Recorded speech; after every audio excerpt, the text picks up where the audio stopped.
ශ්‍රී ලංකාවේ සංරක්ෂිත වටදාගෙවල් දෙකයි තියෙන්නේ. ඒ වටදාගෙවල් දෙකෙන් එකක් තියෙන දඩගමුව රාජ මහා විහාරය තමයි අද අපි ඉන්නේ. එහෙනම් අපි වැඩි කතා නැතුව යමු. මොකද්ද මේ වටදාගෙ කියලා බලන්න.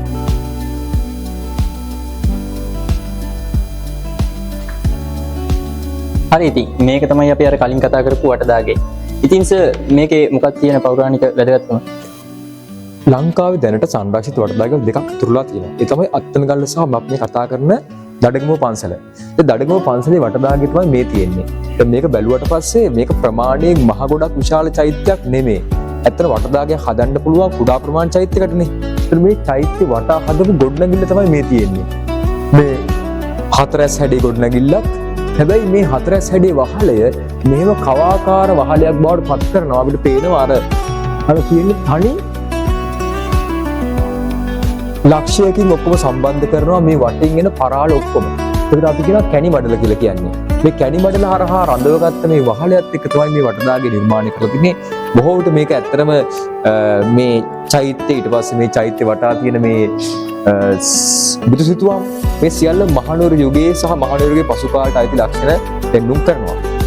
ඉතින් මේ චෛත්‍ය තුල හඳුනා ගන්න තව ලක්ෂණයක් තමයි අපි මේ චෛත්‍ය වටා තියෙනවා කණු හතරක් තියෙනවා. මේ කණු හතර මගින් තමයි මේ වහලේ රඳවලා ඉතික්කව හතරස් වහලය රවුම් වහලයක් බවට පත් කිරීමේ වැඩේ කරලා තියෙන්නේ. අපිට මෙතන අපි දකින්න පුළුවන් වෙනවා ආයේ බුදුන් වහන්සේගේ ජාතක කතා සහ බුදු චරිතයේ අවස්ථා ගණනාවක්. මේ දහම්සොඬ ජාතකය, අතන තියෙන කුස ජාතකය, ඊට අමතරව තේමේ ජාතකය, ජාතක කතා ගණනාවක් නිරූපණය කරන අවස්ථා තියෙන විතුතුම් ගණනාවක් මෙතන තියෙනවා. හැබැයි අවාසනාවට වගේ ඇතැම් මේ දහම්සොඬ රජතුමා පිළිබඳව කතා කරන මේ දහම්සොඬ ජාතකයේ කොටසක් මෙතන සම්පූර්ණයෙන් විනාශයට පත් වෙලා තියෙනවා. මෙතන බොහෝ විට මේ අපි පතුරු ගැලවිලා යනවා. මේ තියෙන්නේ මේ බදාමය. බදාමය පිටින්ම ගැලවිලා යන තත්ත්වයන් තමයි පෙන්වුම් කරන්නේ. හරි ඉතින් මෙතන අපිට හරි අමුතු විදිහේ ගලක් හම්බුණා. ඉතින් මේකේ කොටු 25ක් කොටලා තියෙනවා. ඉතින් මොකද්ද මේ ගල? මේක අමුතු හැඩේ ඉදිකිරීමක් කියලා අපිට බලමට පේනවා.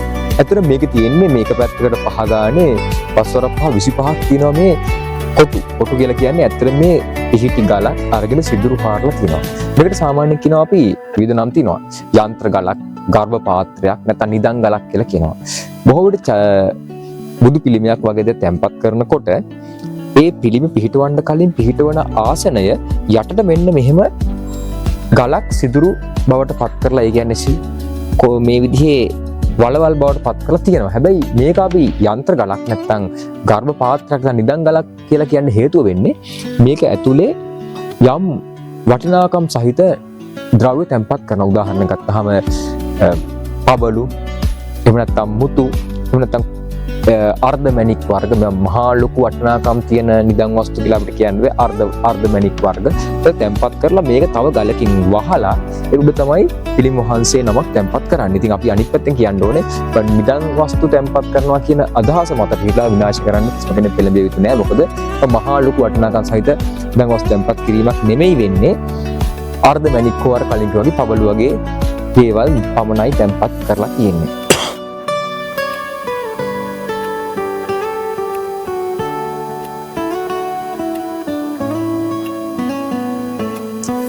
හරිද? මොකද්ද මේකේ තියෙන පෞරාණික වැදගත්කම? මේ ගල් කණු හතරකින් වට වෙච්ච මේ ගොඩනැගිල්ල ඇතුලේ තියෙන්නේ ඇත්තටම සිරිපතුල් ගලක්. සිරිපතුල් ගල කියලා කියන්නේ බුදුන් වහන්සේ ශීපාද නිරූපණය කරන ඉදිකිරීමක්. මේක ඇත්තටම ගලක් අරගෙන මේ ගල තමයි ඍජුකෝණාස්ත්‍රාකාර ගලක බුදුන් වහන්සේගේ ඇඟිලි සටහන් වන ආකාරයට මේක නිර්මාණය කරලා තියෙන්නේ. ඉතා පැහැදිලිව බැලුවොත් අපිට පේනවා මේ සිරිපතුල් ගල වටේ සිදුරු හතරක් තියෙනවා. ඒ සිදුරු හතර කියලා කියන්නේ යම්කිසි කාලයකදී මේ සිදුරු හතරේ කණු හිටවලා මේක ආවරණය වෙන්න යම් ගොඩනැගිල්ලක් තනවලා තියෙන්න ඇති. ඇත්තට මේ සිරිපතුල් ගලක් කියලා කියන්නේ බුද්ධ රූප නිර්මාණය වෙන්න කලින් බුදුන් වහන්සේ ජීවමාන ස්වරූපයෙන් ප්‍රතිමාවක නිර්මාණය කිරීම සුදුසු නැහැ කියන ආකල්පයෙන් භාවිතා වෙච්ච අපේ රටේ සහ ඉන්දියාවෙත් මේක තිබුණා. භාවිතා වෙච්ච යම් නිර්මාණය වෙච්ච නිර්මාණයක් ටිකක් තියෙනවා. සිරිපතුල වජ්‍රාසනය, බෝධිය. එතකොට අන්න ඒ ඉදිකිරීම අතර එකක් තමයි සිරිපතුල් ගල කියලා කියන්නේ. ඒ කියන්නේ මේක ඉතා දීර්ඝ කාලයක ඉතිහාසයක් තියෙන පූජා භූමිය අතර සනාතන දෙයක් තමයි මෙන්න මේ අපිට හඳුනා ගන්න ඕන සිරිපතුල් ගල කියන සාධක. හරි එහෙනම් ආයෙත් තවත් අලුත් වැඩක් එක්ක හමු වී බලාපොරොත්තු වෙන අද සමගන්නවා.